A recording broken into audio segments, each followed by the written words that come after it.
Chandler from Harrisburg, Pennsylvania. What is the story behind the heat between Vader and Stevie Ray? Is it true they shot on each other once on pay-per-view and that they fought when they got back to the dressing room? What was the issue between them? No, they didn't fight in the locker room, but Stevie Ray almost killed Vader. Vader had no idea, I don't know if he ever knew, how close he came to dying that night. Now, Stevie's told the story on his podcast. I remember seeing the clip on YouTube sometime in the last few years. If you go on the WWE network, you can bring up the incident. It was Battlebowl. If you remember, WCW did this Battlebowl tag team concept for a few years. It was like a tag team tournament back in the 90s where partners would be paired up at random. So totally randomized teams. They had this lethal lottery, they called it. I think they only had one standalone Battlebowl pay-per-view, I think. The others were just incorporated into one of the other shows. But this would have been 93 or 94. 93 Vader, I have to say, 93 Vader was awesome. Big Van Vader in 1992, 1993. And as the champion in those matches that he had with Sting and Cactus Jack and Ric Flair, that was Vader at his peak right there. But anyway, it was somewhere in 93 or 94. They had Battlebowl. And it was the very first match of the night. Vader was paired off with Cactus Jack. And Stevie Ray was paired off with someone else. It was not Booker T. I don't remember who it was. There was a spot in the match where Stevie is in the ring with Cactus. And Vader, back then, obviously, Vader used to just kill dudes. He would kill them. Those body blows and those punches were vicious. I would not want to be in the ring with Big Van Vader. It probably was not a good night for you if you found yourself in the ring with Big Van Vader.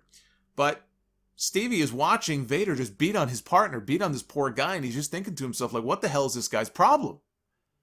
Whoever Stevie's partner was getting the shit beaten out of him, I guess, at one point by Vader. So now Stevie gets in the ring with Cactus.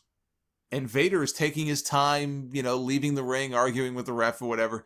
Stevie is looking over at Vader and he's kind of putting his arms up what's going on? You want to get it on? Get the fuck out of the ring. That's basically what he's doing. And he mouthed off to Vader or something, and Vader stops exiting the ring. He gets back into the ring, and they just start throwing bombs. And Vader starts shooting on him. And so Stevie's defending himself, and he's throwing shots back at Vader. The whole exchange lasted less than 5 or 6 seconds. It was not a very long exchange, but they're basically shooting on one another. At Vader, at one point, he's throwing bombs, and he may have caught Vader with a left hand. I don't remember. But I know Vader started falling forward. I don't know if he got punched or if it was just the momentum and he was so heavy. But he fell forward and he fell down. He fell flat on his face. He got right back up. And then he went back on the apron, and the match continued. And Vader and Cactus won, and then off to the back went Stevie Ray. But you could tell when the match was over, Stevie was not very happy.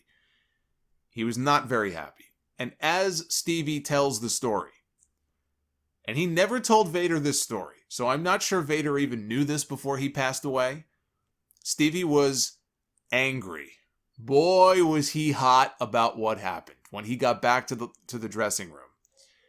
He said back then, he didn't really know anybody in the business. He didn't trust anybody. He had only been wrestling maybe a year or two, he and his brother, up to that point. They had not been wrestlers for very long.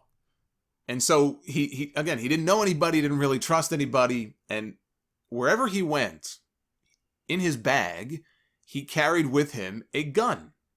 He carried with him, I think it was a .25 caliber handgun that he kept in his gym bag. He goes to the back. He is so angry. He goes to his bag. He grabs his gun, which is loaded, and he wraps a towel around his hand. The gun is in his hand. He wraps a towel around his hand so nobody can see the gun. And he is just waiting. He is waiting for Vader to walk into the dressing room, and he is going to shoot him. He is going to shoot Vader. He said he was ready to empty the entire clip into this guy. That is how pissed off he was. And Vader walks into the dressing room, and the first thing he does before Stevie can do or say anything, the first thing he does is he walks up to Stevie and he apologizes for what happened. Now, again, Vader has no idea that this guy has a gun in his hand. But he felt bad. He walked up to Stevie. He apologized for what happened. I don't remember what his excuse was for why he acted that way. If he was upset about something or if somebody was ribbing him. There was some reason, but he said, you know, he was all apologetic. And at that point, Stevie said once he apologized, all the heat and everything just completely dissipated. He goes, at that point, they were cool. They were cool after that. They never had another problem. And in fact, they would make sure to go over and talk to each other whenever they would see one another at these different like wrestling conventions over the years. They were very friendly with each other. But Vader never knew how close he came to getting offed by Stevie Ray that night at Battlebowl. Stevie was going to empty the clip in this guy over a stupid incident in the ring. Vader was being stupid, but it was just, it was a dumb incident in the ring. He was going to throw his whole life away. Forget his career. He was going to throw his whole life away over that. And thankfully, it never came to that.